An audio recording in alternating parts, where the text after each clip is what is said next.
Proses untuk, kajiannya juga saat ini masih terus berlangsung begitu. Tapi pandangan Anda sendiri berkaitan dengan hasil penyelidikan KADI terhadap aksi dumping produk keramik impor dari China sendiri seperti apa? Dan, artinya, concern ataupun juga poin-poin yang perlu dikaji lebih lanjut dari hasil ini sendiri seperti apa, Pak Faisal?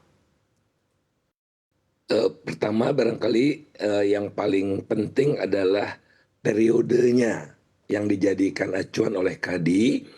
Nah, periode kerugian itu dihitung, eee, mulai Juli 2019 sampai Juni 2020, itu sudah ada Covid. Mhm. Analisis KADI memandang Covid itu tidak ada gitu, tidak ada sama sekali satu kata pun tentang Covid. Dan semua perusahaan kan mengalami kerugian lah pada umumnya ya. Nah, kemudian Juli 2020 sampai Juli 2021 dan Juli 2021 sampai Juni 2022. Nah, tentu saja kalau basisnya Covid, ya di China kan udah mulai Covid kan. Kalau basisnya tahun Covid 2020, maka semuanya naik gitu. Tapi coba kalau kita mundurkan ke belakang, begitu sebetulnya tidak ada lonjakan dari segi volume ya, Mhm. dari segi volume impor dari dunia maupun dari Tiongkok. Itu yang pertama. Nah, kemudian kedua, ada yang aneh, sebetulnya KJ mengeluarkan dua kajian gitu, dua perhitungan. Yang pertama itu ketika ketua KADI-nya belum diganti.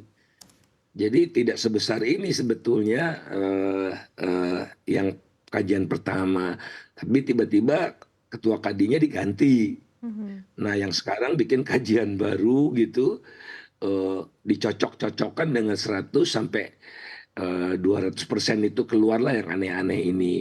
Kemudian yang kedua kita lihat, eee, secara keseluruhan industri keramik kita sebetulnya, eee eee, oke saja, dari 38 perusahaan itu ya, eee eee, oke-oke saja karena sebagian besar mereka memproduksi, keramik merah. Keramik merah yang lebih rendah kualitasnya, daripada porselen. Nah, porselen ini numpang gitu di keramik merah, karena barangkali mereka, produksinya kan masih kecil seperti Pak Darmadi katakan, eee, oh kalau prohibitif tarif itu kalau 100 sampai 200% artinya sama juga dengan larangan impor begitu, Mhm. maka mereka leluasa untuk meningkatkan produksi, porselen dengan harga yang sangat tinggi tentu saja bisa dua kali sampai 3 kali lipat dari yang mereka dapat sekarang. Ya tadi, eee, mmm, eee datanglah produsen-produsen baru atau produsen keramik yang sekarang, memperbesar porsi, porselennya Oke. begitu. Nah, Mhm. pertanyaannya mengapa mereka tidak produksi porselen? Ya memang sebagian besar ternak Indonesia masih, menggunakan, keramik ya Ya. karena harganya yang lebih murah begitu. Dan yang ketiga yang, paling penting juga adalah bahwa, eee, keluhan dari, eee eee KADI ini hanya mencerminkan 26% dari total populasi gitu. Nah, yang Oke. sisanya kan sebetulnya tidak masalah gitu. Mhm. Jadi berkaitan dengan apa yang disampaikan oleh Pak Darmadi, ada beberapa poin penting begitu ya. Tadi seperti apa bisa membalance kebijakan ini begitu untuk kepentingan nasional. Kemudian juga tadi yang di point out cukup kuat adalah berkaitan dengan kebijakannya ya Bapak. Seperti apa kebijakan ini bisa lebih konstan lagi ke depannya, bisa lebih bisa tentunya bisa lebih konsisten lagi ke depannya. Nah, tanggapan dari Anda sendiri seperti apa berkaitan dengan hal ini Pak Faisal atau mungkin poin-poin yang ingin Anda tambahkan? Silakan. Ada yang katanya, eee bangkrut ya, ada 6 kalau tidak salah. Nah, pertanyaannya kan bangkrut karena apa? Bangkrut karena Covid, atau tidak bisa bayar bunga yang mahal dan macam-macam. Oleh karena itu, ayo, eee kita potret lebih luas begitu, jangan sampai suara 26% yang menyimpulkan semua begitu. Mhm.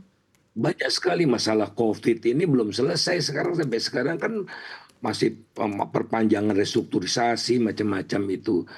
Kedua, jangan-jangan mereka yang kesulitan itu kekurangan gas atau tidak memperoleh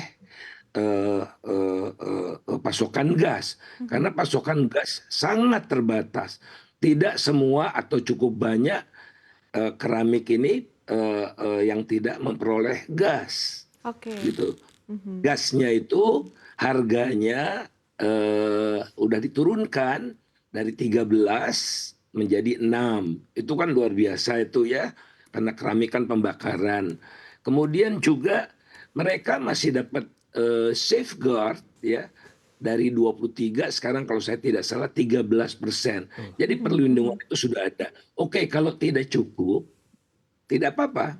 Ayo dihitung secara seksama, kalau betul-betul ngitungnya beres, Ya. keluar angka yang sebelumnya juga sudah keluar angka kan, tapi kok tiba-tiba naik 100 sampai 200 gitu. Baik. Jadi kembali ada persoalan metodologis dan data yang dipakai yang dijadikan sebagai acuan.